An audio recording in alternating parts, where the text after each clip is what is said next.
అప్పుడు కేసీఆర్ గారు సర్వే చేసినటువంటిది ఇప్పుడు అది వెబ్సైట్లో ఉంది సార్. వెబ్సైట్లో ఉంది కానీ కులాల వారిగా లేదు సార్. ఇక ఆ సర్వేని జీవ సమాజ్ చేసింది ఈ సర్కారే.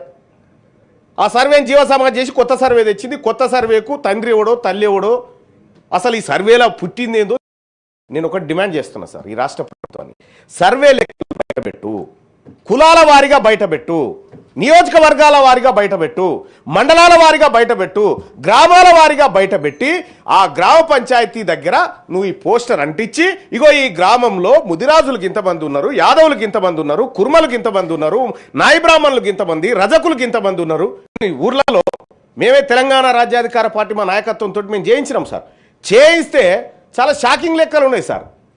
చాలా షాకింగ్ లెక్కలు. ఇవాళంటే బీసీలంతా అవేర్నెస్కి వచ్చి ఇవాళ లోకల్ బాడీ ఎలక్షన్లో కానీ అక్కడ ఇక్కడ ఓపెన్ స్థానాల్లో గట్టిగా పోటీ చేసి మెజార్టీ స్థానాలు కొట్టుకో ఇవాళ చైతన్యం వచ్చింది కాబట్టి సార్. ఈ చైతన్యం వచ్చిన సమాజం అడుగుతుంటేనే నువ్వు లెక్కలు ఇవ్వకపోతే నేనేం చేయాలి?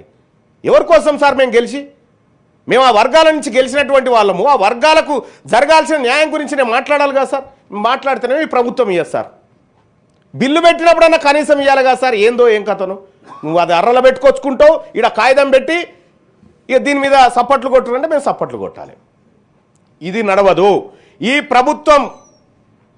ఈ ప్రభుత్వాన్ని ఖచ్చితంగా అడుగుతా ఉన్న ఈ వేదిక నుంచి నాకు కులగణన లెక్కలు కావాలి, డెడికేట్ కమిషన్ రిపోర్ట్ కావాలి. మీరు ఆదేశించాల్సిందిగా కోరుతా ఉన్నాను సార్. Thank you.